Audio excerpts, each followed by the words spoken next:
위 사건에 관하여 제보자 김장우는 다음과 같이 피제보자에 대한 판결 비리를 제보합니다. 이하 피제보자는 임진혁이라 칭하겠습니다. 제보자는 사다리차를 운영하는 자영업자이고 피제보자 임진혁은 주식회사 삼천리 사다리 콜센터를 운영하는 자입니다. 임진혁은 2013년 8월경 콜센터를 설립하였고 사다리차 회원들을 모집하는 과정에서 1인당 월회비 33,000원으로만 운영하는 콜센터를 만들겠다고 약속했고 제보자도 그 말에 속아 사무실 직원 6명 등과 함께 삼천리 콜센터에 가입했습니다. 그러나 2015년 2월경 처음 약속과는 다르게 10% 할인 영업을 하면서 현금 할인 광고를 하며 사다리 기사들의 거래처를 빼앗아갑니다.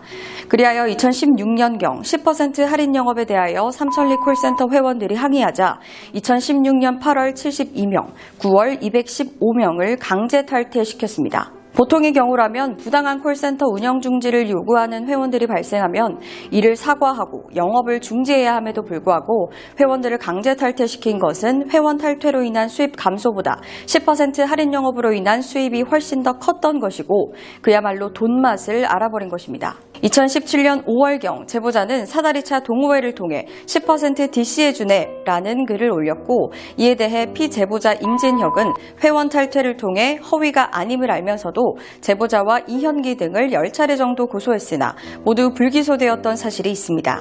즉 다시 말해 임진혁 본인의 부당한 콜센터 운영으로 인한 사다리 기사들의 갈취 행각을 말하지 못하게 하기 위해 허위 고소를 계속하고 있는 것입니다. 특히 제보자에 대하여 2017년, 2018년, 2019년 3년 연속 허위사실 유포 명예훼손으로 고소하였으며 검사는 10% 할인 영업은 사실과 부합하다고 불기소되었고 제보자는 이에 대해 같은 내용의 고소를 계속 반복하는데 일사부재리의 원칙을 위반한 것이 아니냐고 따졌으나 소용없었습니다. 즉 피제보자는 제보자가 3차례나 허위 신고를 하였음을 확인할 수 있고 무고의 범죄를 저질렀다고 할 수 있습니다. 특히 2019년 고소에 대해서 10% DC해주네를 현재도 10% 할인하고 있다는 내용으로 증거를 조작해서 고등검찰 항고하였고 이에 대해 고등검찰은 제7호증의 증거가 허위사실로 인정되어서 2015년 이후 영업한 바 없고 광고도 하지 않았고 10% 할인 영업도 하지 않았다며 약식명령 200만 원 판결을 내렸습니다. 그러나 현재도 10% 할인하고 있다는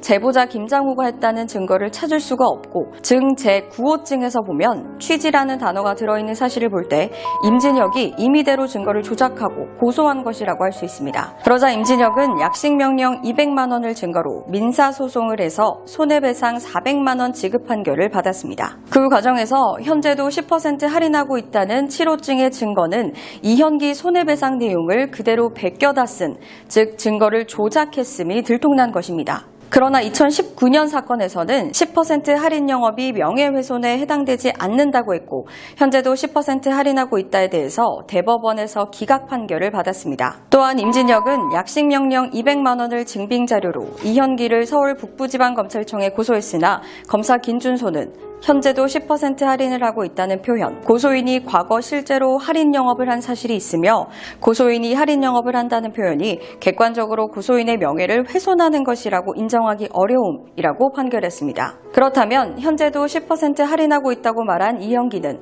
대법원, 고등검찰에서까지도 명예훼손이 인정할 수 없다는 부분이 이를 베껴다 쓴 제보자에게는 약식명령 200만 원 판결을 받았던 바 명백한 헌법 제11조 1항 평등권에 위배된다 할 수 있습니다.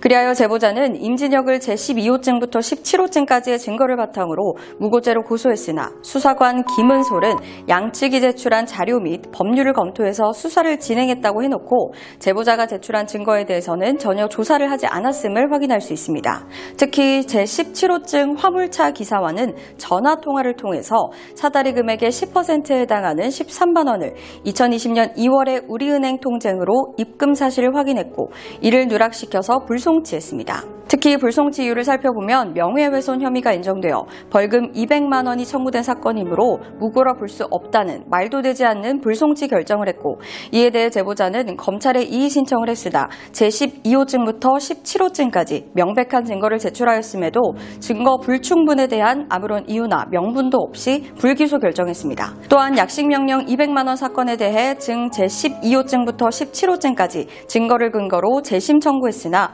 명백한 증거가 아니라는 이유로 항고, 재항고했으나 모두 기각되었습니다. 그러나 증 12호증부터 17호증까지의 증거는 2년 동안 소송 과정에서 임진혁이 단 한 번도 부인하거나 이의 제기를 하지 않았던 바 제보자가 제출한 증거에 대해서 묵시적으로 인증하였다 할 수 있고, 이를 증거로 법원에서는 아무런 이유도 없이 증거 불충분 기각 판결을 했음은 부당하다고 말할 수 있습니다.